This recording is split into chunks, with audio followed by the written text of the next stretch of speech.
Bigyan natin ngayon ng reaction opinion itong latest post ni Sas Rogando sa title, I would rather endure humiliation than compromise my sources. Tungkol ito sa cyber libel case na isinampa ni Commodore J. Tariela laban sa kanya. So, yung sources ni Sas, yung mga inireveal niya tungkol kay J. Tariela, nanganganib ang buhay pag i-reveal niya sa depensa niya, no? Kaya lang sabi niya, mas mabuti na daw na manalo by default si Mr. J. Tariela at ma-issuean siya ng warrant of arrest kaysa yung malagay sa alanganin buhay ng kanyang mga sources. Okay, so ito, basahin ko. According to Barry Gutierrez, criminal law professor at the University of the Philippines, I don't have any protection under Philippine law regarding my sources because I am not affiliated with any mainstream media organization. I have written about high-profile issues which depended on confidentiality between me and my sources.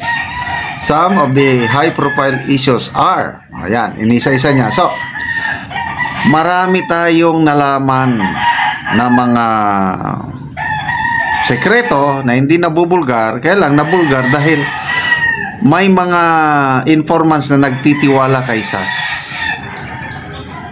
So, binigay nila, ibig sabihin, mataas ang credibility ni Sas, kaya nakakakuha siya ng information. So, tayo naman, na-aware tayo. So, number 1, Love the Philippines video fiasco. Siya ang nagbulgar nito eh. Oh, so as a result sa kanyang expose, nakasave tayo taxes 50 million pesos dahil hindi na natuloy yung kontrata dahil ano lang pala eh, kinopya lang sa ibang mga bansa. Oh, yun, Love the Philippines video fiasco. Next, yung US Army Anti-Sinovac Disinformation Campaign during the pandemic. Siya rin nagbulgar niyan na ang US Defense talagang nagpakalat ng disinformation para tayong mga publiko matakot nga magpa-injeksyon ng Sinovac.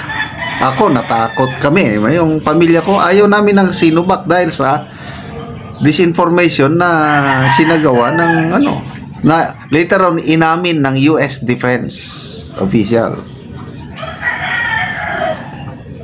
Okay, yung Tariela issue, yung tumanggap daw siya ng ilang bag pa o kwarta galing sa residence ni Speaker Martin Romualdez. Ito, the Tariela issue. My sources about him came from the Philippine Coast Guard, who gave the information in the spirit of their personalities being held confidential. So, kaysa yung i-reveal ni Sas yung pagkakakinlala ng Coast Guard personnel, mas gusto na lang niyang maaresto.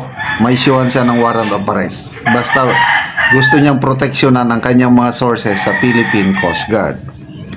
Okada bribery issue of Martin Romualdez. The details of the case as well as background issues about it came from various sources who gave it to me with the promise I kept about their names being confidential. Next, the Torre lie about not digging holes in Jose Maria College Foundation. Wala daw, walang hinuhukay. Mamaya may lumabas na picture ba o video, pinalabas ni Sas. Saan galing yun? Sabi niya, the video came from SAF, Special Action Force personnel who were there, nandun sa loob. These police officers leaked it to me because they couldn't stomach anymore the lies of Torre. Pasalamat tayo sa mga SAS.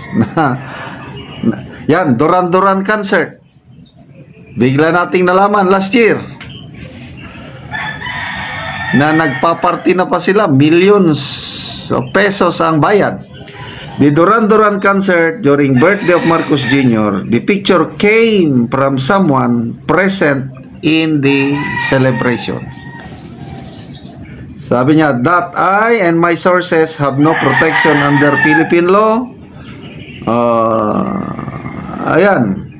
Sabi niya, I would rather let Mr. Tariela win by default and an arrest warrant issued against me than be forced to reveal my sources which would jeopardize their lives. Ito na, maprinsipyo. Kaya lalo akong bumibilib kaysa sasot sa kanyang ano. It is clear, this is a warning to all independent bloggers that they cannot be a platform for whistleblowing and that the only platform whistleblowers could use is corporate mainstream media. So, magbasa tayo sa mga comments. The political blogger, sabi niya, Attorney Barry Gutierrez is wrong. The concept of journalism as it applies to protecting the sources of information has changed. Kasi ang may protection lang daw, mga journalist na connected sa mga mainstream media. Eh, sinasabi ni political blogger, nagbago na daw. He's talking about the dinosaur age in media. Social media has pushed traditional newspapers, television, and radio aside. It puts the likes of Sas Rugando Sasot on a scale larger than a columnist in a physical newspaper. That she is not employed in traditional media does not diminish the protection the Constitution entitles her to report and comment on public issues and her sources. So, pagdasal po natin si Sas dahil kaliwat kanan ng kaso. Unang kaso sa kanya, yung kay Professor Cielo Magno. Tapos, yun, kasama rin siya sa inireklamo na Senator Hontiveros. At ito na naman, sinampan na talaga siya ng cyber libel case ni Commodore J. Tariela.